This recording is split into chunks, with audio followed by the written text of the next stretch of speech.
Live from San Francisco, it's Channel 5's People Are Talking with Fraser and Ross McGowan.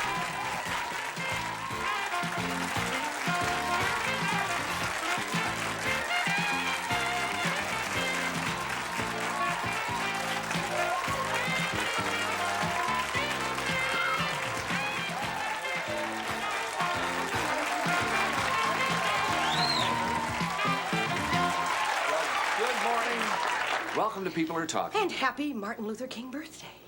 Today is the day we observe his birthday. We do, nationwide, and the Freedom Train, which has already left San Jose, it's on its way to San Francisco, and what you're seeing now, or almost now, are a lot of the people that were boarding the one of two Freedom Trains that will be carrying something like 4,000 people from San Jose to San Francisco today. And a lot of festivities today. And there's going to be a march from the Townsend train station to Civic Auditorium starting at 11:30 here in San Francisco, 11:30 this morning. Then this evening at 7, there will also be a rally at the San Jose Civic Auditorium honoring the late Dr. Martin Luther King. He was assassinated just 20 years ago on April 4th, 1968, and a planned effort that we're going to tell you a little bit about a little later on in the show to make sure that school children are aware of Dr. King and all the good works he has done. KPIX has put out a pamphlet, and we'll show it to you a little bit later. You know, this morning we're going to talk about the image of black men in our society. Not long ago, Newsweek did a whole cover story on it, and I want to read you just a little excerpt from that story. It says, "Black men are 6 times as likely as white men to be murder victims. They are 2.5 times as likely to be unemployed. They finish last in practically every socioeconomic measure from infant mortality to life expectancy. And some feel that black men in America seem almost an endangered species." Well, it's interesting that many people perceive black men as less intelligent, less productive, more hostile than the rest of society. And today, on the observance of Martin Luther King Jr.'s birthday, we thought it would be interesting to confront these stereotypes. We have with us this morning to share their insight 3 very interesting men. We have Huey Newton, former Black Panther. We have Ishmael Reed, who is the professor of English literature at UC Berkeley. And we have Jawanza Kunjufu, the author of Countering the Conspiracy to Destroy Black Boys. Will you give all 3 of them a nice warm welcome this morning?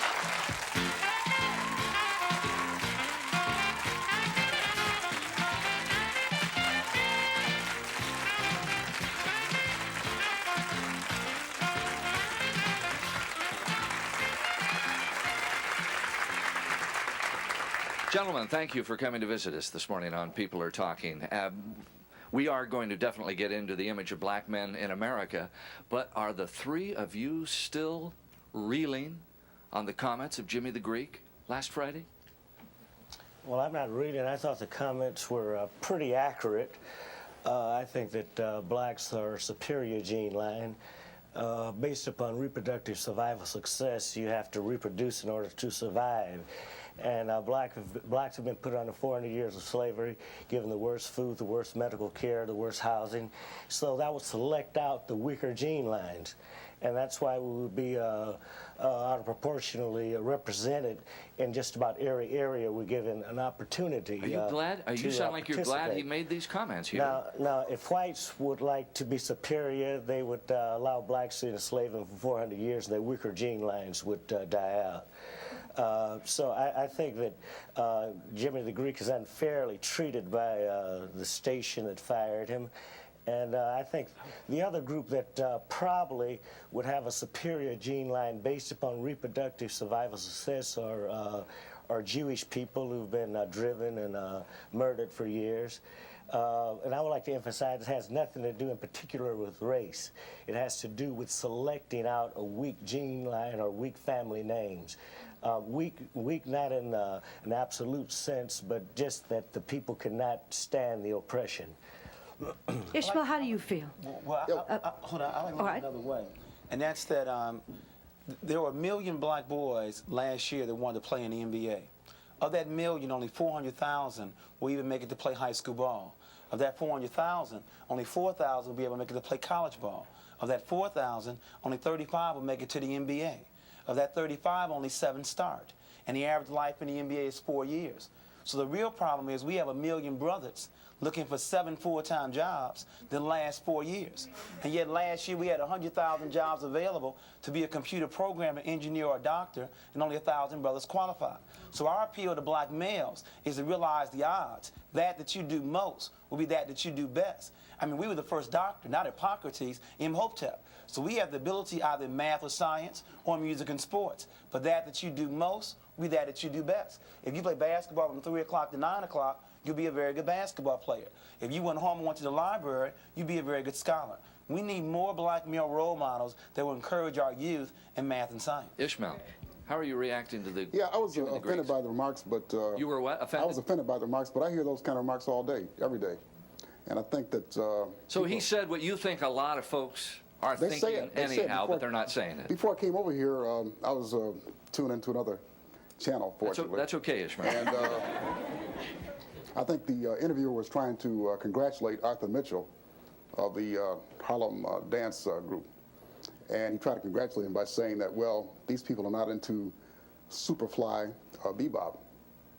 They're into things that are more, forms that are more elegant and sophisticated. I can't think of any music form that's more sophisticated and elegant than bebop. So I took that as a slur against Afro-American music. So I think what happens is that we run the risk of singling out people like Nick the Greek and Al Campanet, is that the way you pronounce his name? Yeah, who have working class styles, and we let these elitists, people in culture and education, get away. Do you understand what I mean? So it seems to be a double standard. People who have a working class background, like those two guys, get blasted. But people in the industry I work in the university and culture, get away. They make remarks like that all the time. So in other words, it's kind of a good thing that it came out. It kind of hit people in the face, made them realize that they have this deep programming that's gone on. Yeah, but see, the programming continues. I mean, you know. I can't see why any people would be insulted by someone saying they're superior. As I read the article... Yeah, but the Reverend Jesse Jackson, Huey, has said he should have been fired by CBS. Dr. Harry Edwards... Huey, hold on. I'm talking about what Huey Newton says right now. Jimmy the Greek also said if blacks are given the opportunity in management in other areas, they will probably be superior there, too. And so I can't see where anyone would find fault with him other than the majority group who are afraid of blacks because of our superiority. You said okay. Oh, yeah, I said okay because it's true. It's easy for us to lash out at this person, but he meant that. You know, that was his programming, it wasn't? Right. He meant exactly what he said. That was very important to him. So we have to look at that and realize that this is how people are thinking. How do we change people's thinking? I don't want to change it. In other words, if you put blacks under the most vicious, the most savage oppression throughout the start of the enslaving period, what gene line would be left other than a very strong gene line? I think it's ridiculous to think that, in a biological sense, that weak gene lines would not be wiped out after giving the worst food, the worst medical care, and so forth. I think what people really want to do is read into Jimmy the Greek's statement to say that, well, blacks are only good at athletics, and blacks can't be good at quarterbacks or at management. But he did not say that. I think you're programmed to read into it black inferiority, because that's what you're used to seeing. And I don't know what his intentions were even. So how do we reprogram that so we don't think that blacks are inferior? Well, you just have to stop being racist by first encountering your racism and seeing first that you should be a little afraid of a people that you've attempted to commit genocide against. Not only then, but now. Jawanza, is it the fault of the media? Well, there's no question that there's a direct relationship between images and self-esteem. I mean, it goes all the way back to Tarzan, to Superman, to Rambo, to Batman, to even painting the image of Jesus Christ as white. I mean, you can't separate racism from anything. So it's not unlikely then that you have Pope Julius commissioning Michelangelo in 1505 to paint Jesus Christ white. Images control self-esteem. Abraham Lincoln found out very early when you have 300 slaves on a plantation and one master, it takes a lot of work. Why don't you let them go? But don't teach them who they are. Control their history. Control their images. Then you won't have to watch them. Whoever controls the mind will also control the body. Let's talk about the image of the black man in America when we return. Stay tuned.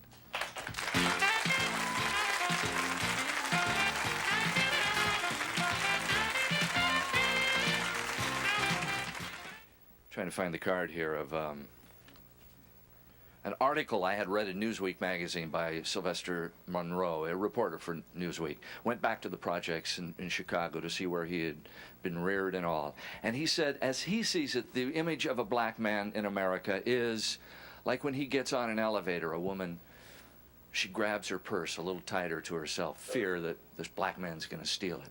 He's walking down a deserted street with a black friend, and a white couple is walking toward them, and they cross the street for fear of these black men. Is that the image of black men in America as you see it? Well, one of the things that I'm concerned with in one of the books that I've written, Countering the Conspiracy to Destroy Black Boys, is what happens early on. And one of our concerns is we have studies that document that black boys may be the best students in the country up until 4th grade. So the question is, what happens to black boys in the intermediate and upper grades to begin to create the kind of image that you're talking about when they become 18 years and older? I sincerely believe that only men can make boys men. Now, don't misquote me. I did not say that a single female parent could not rear or educate her child, but she need not do that by herself. Because I understand we're on television time, it's time to make the point very clear. Where are black boys going to see black men? If you look at the home, 38% of all black children live in a single-run household. In terms of school, 80% of all elementary school teachers are women. 95% of all teacher aides are women. When you look at on television, you'd be hard-pressed to name 5 positive black men on television outside the news, especially if I excluded Bill Cosby. And then, unfortunately, many young people, men don't go to church. So the last place is the streets, and that's the problem. The streets do a very poor job making black men. So the real problem is black boys have a difficult time seeing strong black male role models, which is why these kind of shows are very important. What about Eddie Murphy? As a positive male role model? Yes. I have concerns about that. I respect his ability to use his talent, but there are other ways. I mean, images are very important. And even though, even his last movie, where he even used a plug about Bill Cosby said, you know, can you make things funny without using 4-letter words and so forth and so on. It's as if Eddie Murphy said he understood it, but he went right back to using 4-letter words throughout his entire show. So we have to clean that up. How about any of the black men in the audience this morning? Have you ever had experiences where when you take off the coat and tie, you're treated differently? Yes. Carlton? Howard? I'm sorry, Emmett.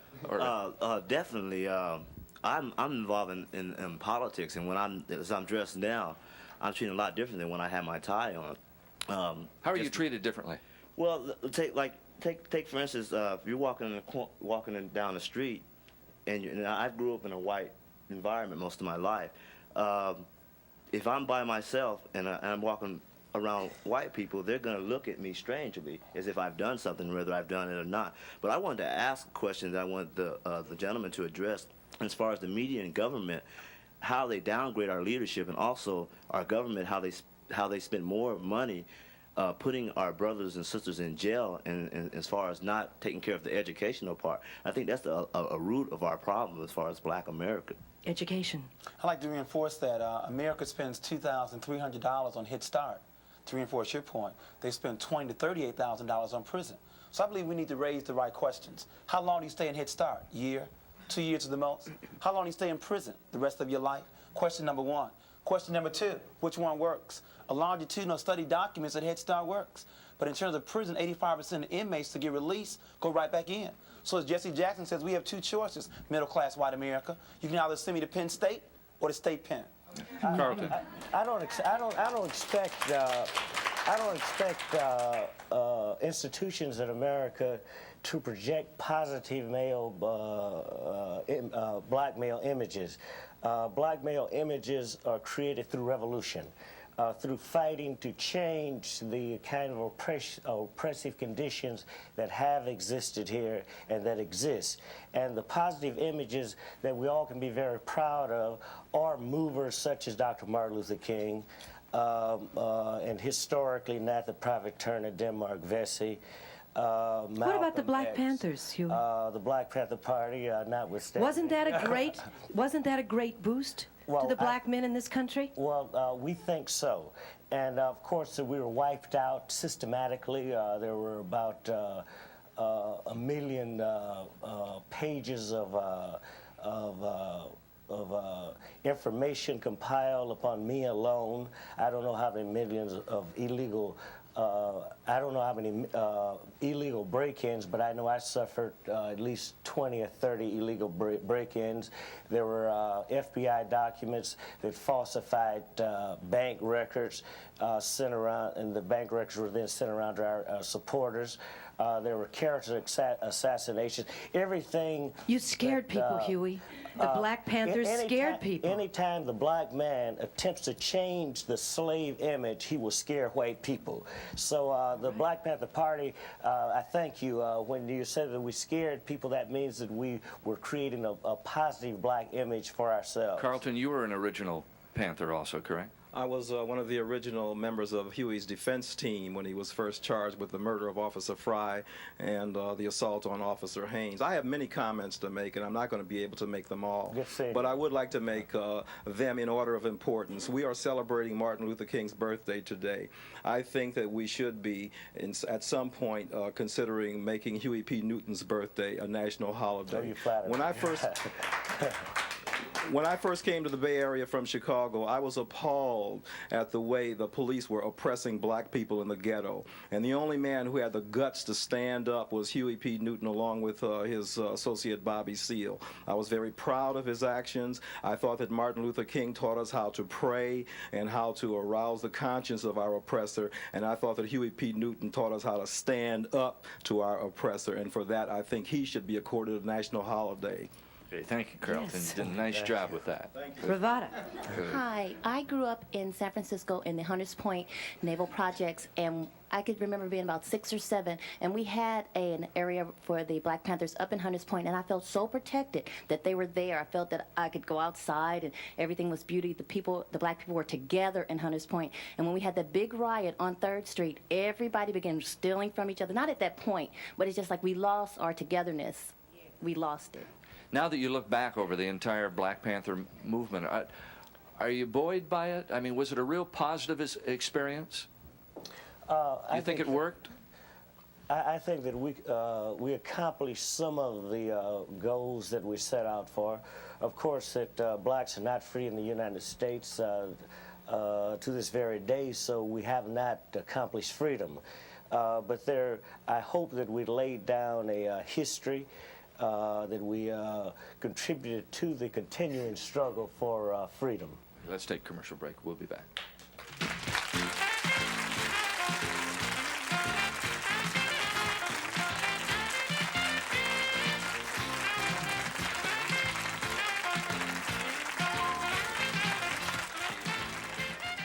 Ishmael Reed, you were unhappy with the film The Color Purple and the way it portrayed black men. Why? Well, in my new book, Writing is Fighting, plug, I That's okay. outlined some of my reservations about the film. I thought it was a contradiction for the writer and the industry behind the writer. This was a collective decision. It wasn't her decision alone. They had a meeting, these feminists. I thought it was a contradiction for them to take a film about black male chauvinism to the biggest male chauvinist in Hollywood. You wouldn't take a film about Martin Luther King to Bull Connor and ask him to do it, okay? For people who say racism and sexism are the same, I couldn't imagine that happening. So this movie was taken to Steven Spielberg, who's been criticized by Asian American organizations, Irish American organizations for his depiction of Irish and Asians in some films. And I understand a new film, which my wife and daughter saw yesterday, is anti-Japanese. So they took this product to him, and the goal apparently was to make money. Do you understand? Now we have a color. So it distorted Alice's image from her book? Well, that's up to her. I mean, she was a consultant on the film.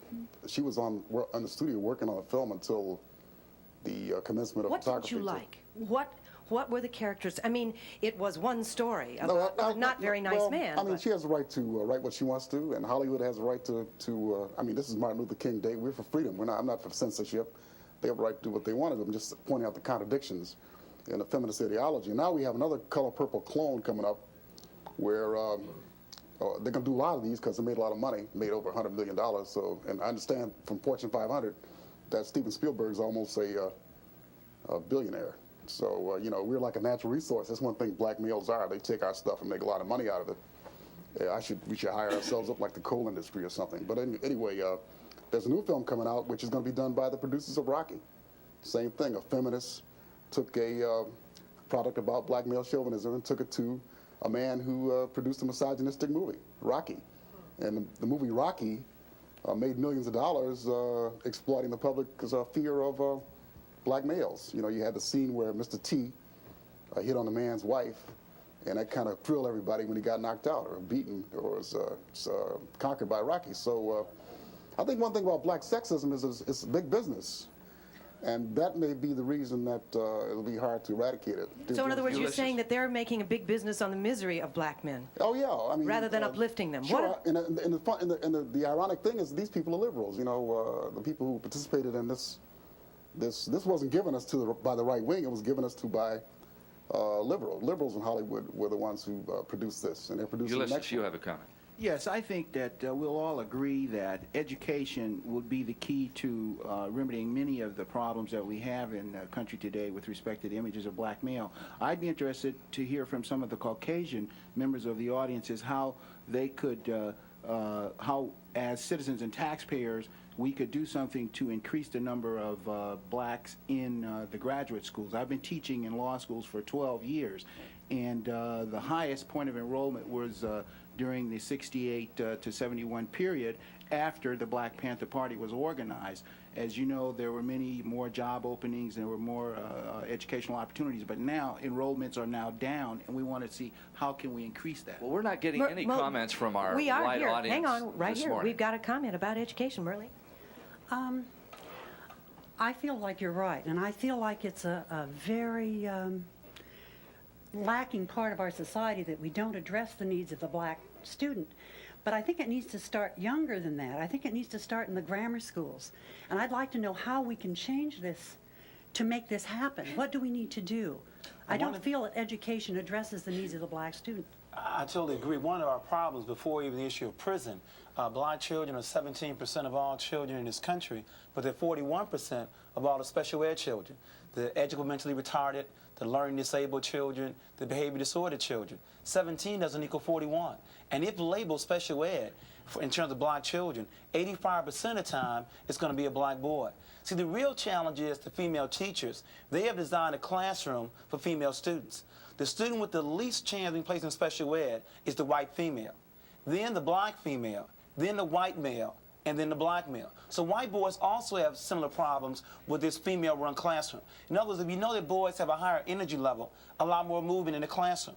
If you know that boys are more advanced gross motor, then allow more gross motor activities. If you understand that boys have a higher ego or some other kinds of issues, we need to allow for that more in our classroom. And many times we aren't doing that. And we need to pay teachers so that black men and white men would like to become educators at early grades. Vera. Correct. Well, I was an affirmative action officer at a major company for 4 years, and while I was there, one of the programs that we started was having some of our black engineers and other female engineers and different representatives of minorities go into the high schools with us and make presentations about the fields that they were in and what it would take to do that as far as an engineer or a technician, etc. I think that was a real start. And I had some mixed feelings about it. I never liked it to look staged, but it was, I think, real effective in getting the students to think about it.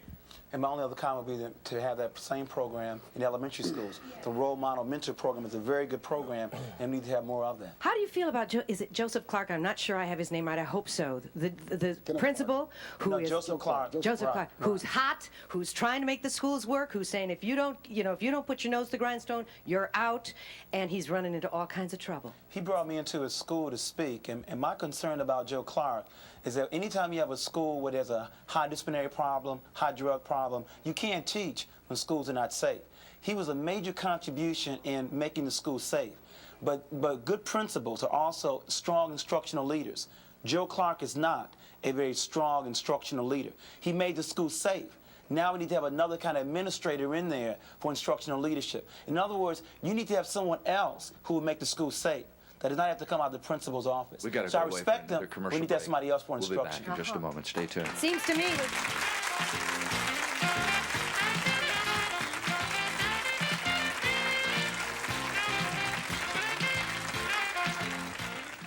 Talking about the image of black men in America, and mostly we've heard black people talking about and somewhat how they perceive themselves.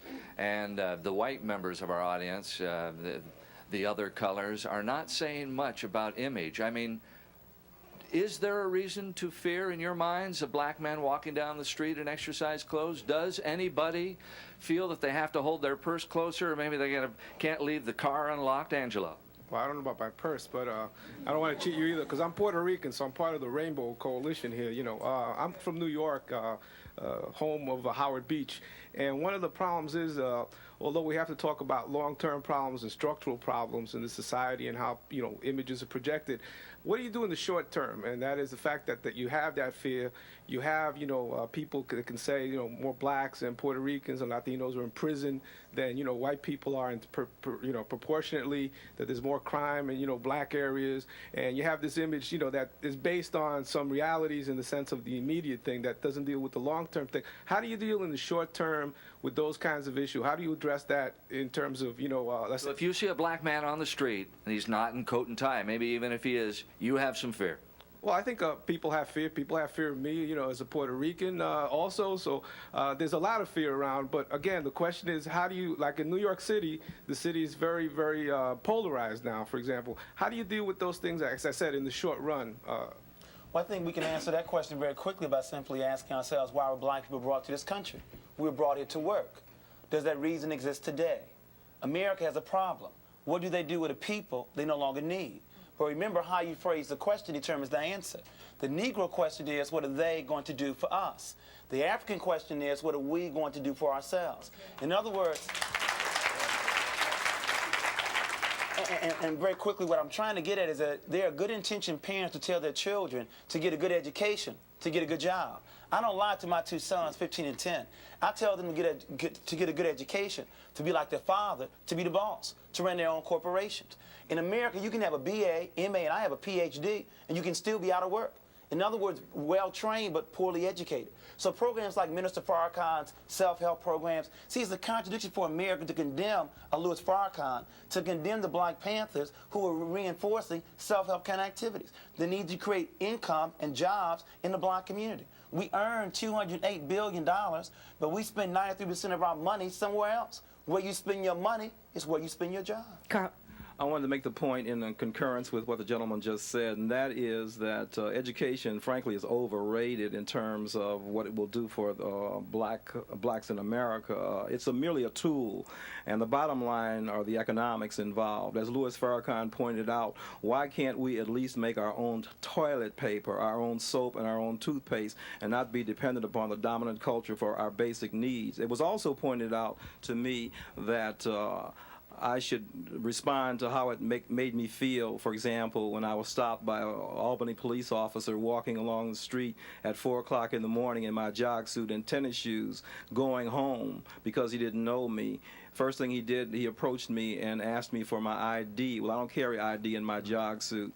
When I gave him my name, I gave him my nom de plume because I'm a poet, and my nom de plume is Alan Philip Decadro. When he couldn't come up with anything on the computer, he was very incensed. Now, he got angry at me simply because he couldn't find anything on the computer, which should have indicated that I wasn't in any trouble or hadn't been in any trouble. But the fact of the matter is I was very incensed about this incident, and I think that the fact that a black man not in a shirt and tie is oppressed more than other people is one of the indicia of racism in this country. Okay, we'll be back in a moment.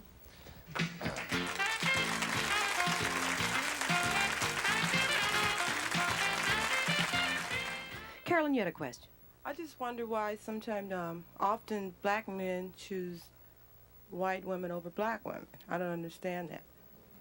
Well, I think that's very easily answered by the fact that we still live in a world where we base images or beauty off Europeans. In other words, if America defines beauty as light skin, long hair, and blue eyes, haven't they told you what ugly is? There are still people, even in this audience, using terms like good hair. If you know what good hair is, you got to know what bad hair is. If you know what pretty eyes are, you have to know what ugly eyes are. That's dialectic. Once you know what it is, you automatically know what it's not. But you know what's amazing about racism? When I was in Florida, I found Europeans trying their best to run down to Florida to get a suntan to look like us. And then I found us running home with cream, trying to look like them. Do you know how many black women, even in this audience, cannot swim? Afraid they're going to go back? Go back to where? Where are you afraid of it going back to? Linda. I just wanted to address what was said earlier about black men walking down the street in the middle of the night. Anyone walking down the street in the middle of the night will be stopped by a police officer because that's not a common time to be out. And if someone was walking down the street in your neighborhood at 3 in the morning, wouldn't you wonder, no matter what color they were, what they were doing there? That's baloney. Exactly. Ooh, yeah, Starla. One thing I was going to address in there is that I don't think it because you were colored, and if you're saying that the officer had an attitude at all, it might have been any question that you were giving false ID. Was there any other reason? Not just because of your color, but for his own safety. They just found out that the Transit Authority in New York was singling out Hispanic and black men for arrests when they were not guilty of crimes. It's a big case in New York right now. That happens all the time. Starla. That black. Do you want me to finish? That there seems to be tension between black men and white men in this country. I once proposed that the black men and white men ought to have a conference like the women did down in Houston. Maybe they can work it out, because I know every time I go out of the house, I'm going to have some kind of hassle with somebody, you know. I'll give you a concrete example, an anecdote, okay, instead of theory. An anecdote, something that happened to me.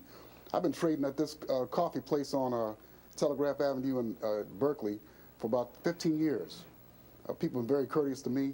I went in there with another black person, a black man, and I thought they were going to call a riot squad or something, you know what I mean? Because 2 black men constitute a mob, I guess. That goes back to slavery.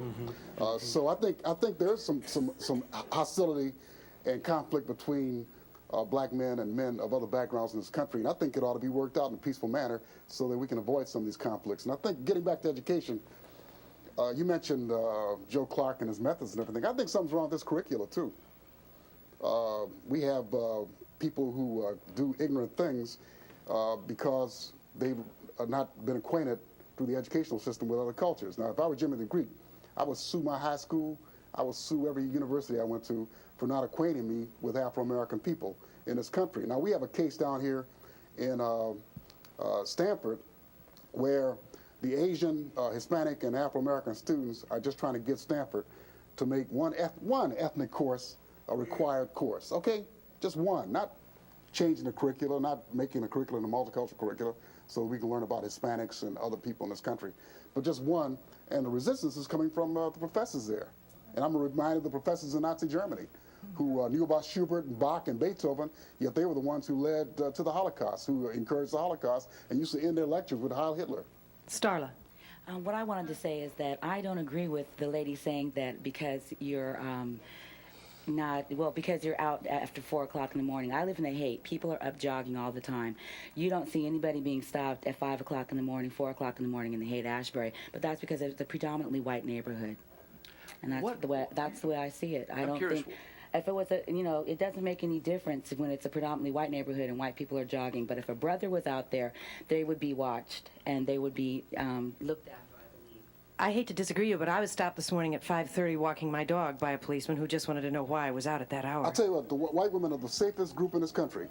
I mean, just statistically, if you want to get back to theory, if you're a white woman, your chances of being murdered is 1 in 300 something. If you're a white man, it's a 1 in 200 something. If you're a black woman, it's 1 in 181.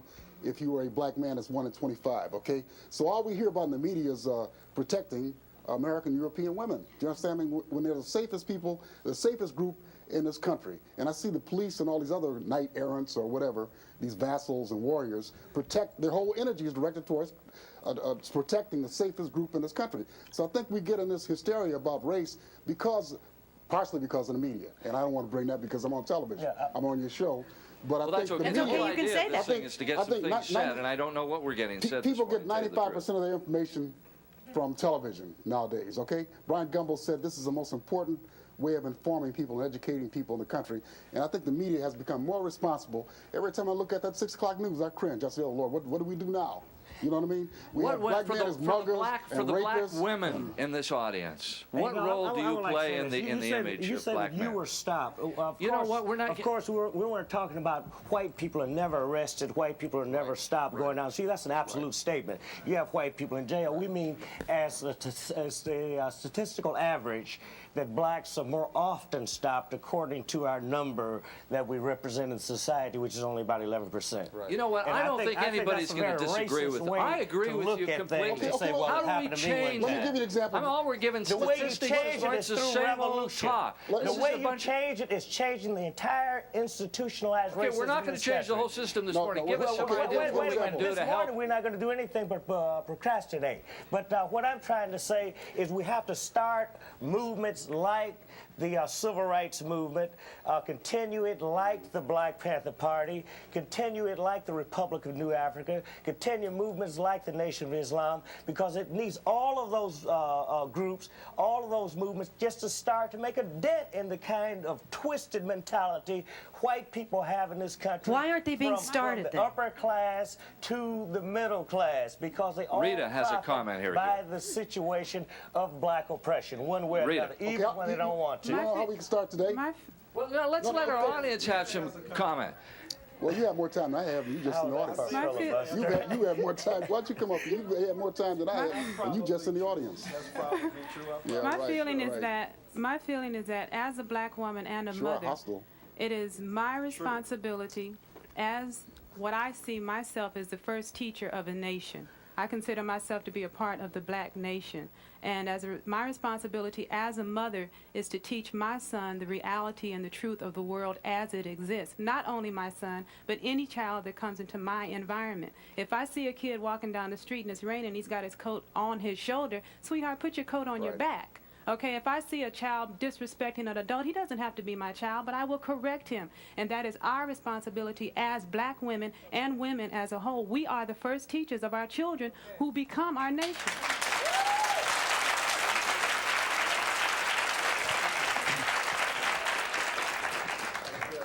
Joey. There are white men in the audience, and there are black men in the audience, and we haven't heard anything from the white men. How do you guys feel about the black man? Ross, how do you feel about it? What is your point of view? I would say that I have met some white men that I haven't cared for and some black men that I haven't cared for. I mean, I was telling somebody a story before I went on the air, and it was back in 1968, and I was living down in Campbell, California, and the fella below us was holding his new little baby. And I looked over the railing and I said, "Congratulations! I mean, you're a dad now." And he said, "Yeah." He said, "The first thing I'm going to teach this child is the difference between black and white." And I walked inside and I said to my wife, I said, "Whoa!"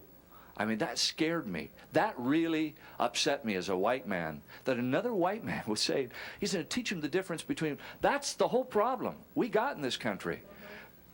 There's no difference. I'll be brief, I promise. Carlton, you can't be brief. You can't be. Yes, I will. No, I wanted to make the comment that Ann mentioned she was stopped at 5 a.m. I agree with the brother who said the police officer was trying to protect her probably. I didn't finish my story. The police officer who stopped me, when he couldn't get a readout on the computer, told me that I was going to stand there until something came up or I gave him a different name. I explained to him that my nom de plume had been in existence for over 20 years. I turned my back on him and walked away as he pulled his revolver. And his brother officer said to him, "Don't shoot him, it's not worth it." And I did not turn around, so it could have gone either way. He wasn't trying to protect me, but he was trying to protect Ann. I think enlightened white males like yourself should go back and try to educate some of the other guys. Okay, no, let me finish, because I'm not singling you out as being part of the problem. Your ancestors are probably in Europe paying as much dues as some of the slaves. That's possible, okay, because there were white ethnics who came here as slaves, as indentured servants, and who were restricted in their activity just as blacks were. But I think that when you look at the problems in this country, the institutions, for example, it's just coincidentally maybe white men in charge of those institutions. White men are less likely to give jobs to minorities and women, okay? White men are the ones who are committing incest, okay? That's one thing I objected to The Color Purple, because they had these black men doing all these kinds of things when the incidence is very low in the Afro-American community of black men committing incest. If you want to talk about rapists, you have to talk about white males again, So white men need to be educated, and white men like you ought to go back and try to educate them. Thank you, Ishmael. We'll be back after this.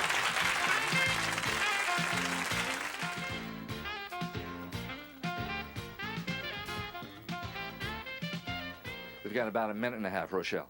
Okay, I'd like to address this question to Huey Newton and Mr. Carlson. I don't see how you can compare his ways to Dr. Martin Luther King's ways. He took his actions wrong. He didn't go about it the right way. okay? A holiday for this man, that's funny, okay? Because he's wrong about his ways. May I respond? All right, we got 45 seconds. Okay, my name is Carlton. Carlton, we know. All right. First of all, Dr. King was a very great man, and his greatness was rooted in prayer. And Huey Newton was a great man. His greatness was rooted in what Dr. King was praying for, manhood. Okay, Stacy. Well, I see some black men is it's their attitude. Like you have the Black Panthers, and you're in your group, and you feel strong. But then you're like separating yourself still. And then we're going to get a group, and then you're going to get another group, and that's what separates us. We don't have to separate ourselves when we're already separated. But let me say this about Dr. Martin Luther King. Dr. Martin Luther King was put out of the NAACP because he was too radical. And before that, Dr. W.E.B. Du Bois, who started the NAACP, was put out because he was a communist. And he later then went back to Africa and died in Ghana. I think that I respect Dr. Martin Luther King in all of the areas. The NAACP, for instance, is a legal area. The Southern Leadership Council was an action area. I think that our problem is so large until it takes more than Dr. Martin Luther King, it takes more than Malcolm X, it takes more than Huey Newton to solve this problem. So I would like to know how this young lady would contribute in her actions or in her teachings we thank to everybody solve the for problem. being with us. Ann and I shall return after this. Stay tuned.